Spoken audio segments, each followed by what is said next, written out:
حضور سیدنا سرکار غریب نواز رحمۃ اللہ تعالیٰ علیہ کا بارگاہ ہے اور آپ کے بارگاہ میں ایک مرید بیٹھا ہوا ہے جو بہت ہی زیادہ غریب ہے، مفلس ہے، لاچار ہے، مجبور ہے، بے بس ہے، اور اس مرید نے کسی سے قرض لیا تھا اور اس نے ٹائم پر قرض واپس نہیں کیا۔ تو حضور سیدنا سرکار غریب نواز رحمۃ اللہ تعالیٰ علیہ کے بارگاہ میں وہ قرض دار مرید کو تلاشتے ہوئے پہنچا اور بارگاہ میں جو ہی پہنچا اس مرید کا گریبان پکڑا، اور پکڑنے کے بعد اس قرض دار نے کہا کہ میرا قرض مجھے ابھی کے ابھی واپس کر دو، میرا قرض مجھے ابھی کے ابھی واپس کر دو۔ حضور غریب نواز رحمۃ اللہ تعالیٰ علیہ کا چہرہ دیکھ کر مرید رونے لگا اور فریاد کرنے لگا کہ حضور میرے گھر میں چھوٹے چھوٹے بچے ہیں اور بیوی ہیں جو بڑی مشکل سے ہم لوگ کھاتے اور پیتے ہیں، تو اس کا قرض ہم کیسے ادا کر دیں گے؟ تو حضور غریب نواز رحمۃ اللہ تعالیٰ علیہ نے فرمایا اس قرض دار سے کہ میری بات مانو تو تھوڑے دنوں کے لیے اسے چھوڑ دو، اسے معاف کر دو، تھوڑے دنوں کے بعد یہ قرض اپنا واپس کر دے گا۔ اس قرض دار نے کہا کہ نہیں، میں آج اس سے اپنا قرض واپس لے کر کے ہی رہوں گا، آج میں کسی کا سننے والا نہیں ہوں۔ لیکن اس قرض دار کو یہ پتہ نہیں تھا کہ آج میں کس کے بارگاہ میں آ گیا ہوں، اور حضور غریب نواز نے جب یہ سنا قرض دار کی زبان سے کہ اس نے کہا کہ میں آج کسی کا نہیں سنوں گا اور اس سے میں اپنا قرض وصولی کسی بھی حال میں کر کے رہوں گا، تو حضور غریب نواز کو جلال آ گیا، حضور غریب نواز کو غصہ آ گیا۔ حضور غریب نواز نے اپنے جیب میں ہاتھ کو ڈالا اور چند سکے نکالے زمین پر رکھ دیے، اور وہ جو چند سکے تھے وہ سارے سکے سونے کے ہو گئے، اور نکالے تھے جیب سے چند سکے لیکن سکوں کا ڈھیر لگ گیا۔ حضور غریب نواز رحمۃ اللہ تعالیٰ علیہ نے فرمایا کہ تیرا جتنا قرض اس پہ ہے اتنا لے لے اور تو چلا جا۔ وہ قرض دار جو ہی ہاتھ کو لگایا اپنے پیسے لینے کے لیے، وہ سوچ رہا تھا کہ حضور غریب نواز کی نظر اس پیسے پر نہیں ہے، جتنا چاہوں گا میں اتنا اٹھا لوں گا۔ اس قرض دار نے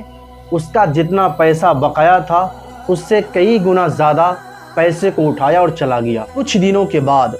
حضور غریب نواز رحمۃ اللہ تعالیٰ علیہ کی بارگاہ میں روتے بلکتے ہوئے پہنچا اور فریاد کرنے لگا کہ حضور ہمیں معاف کر دیجئے، ہمیں معافی چاہیے، میں بہت زیادہ پریشان ہوں، مجھ پر بہت بڑی مصیبت آ کھڑی ہے، حضور ہمیں معافی چاہیے۔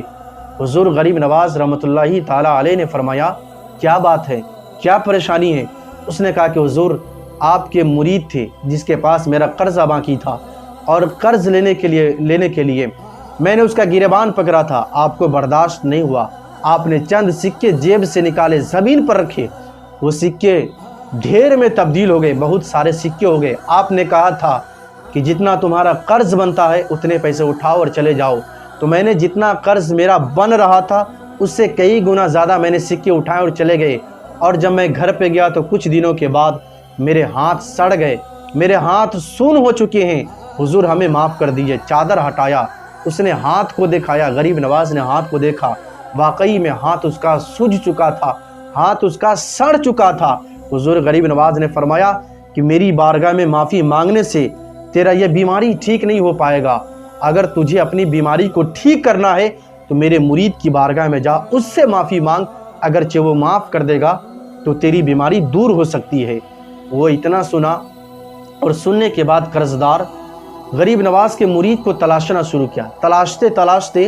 مرید ایک مارکیٹ میں اپنا کام کر رہا تھا، اس مارکیٹ میں ملاقات ہوا،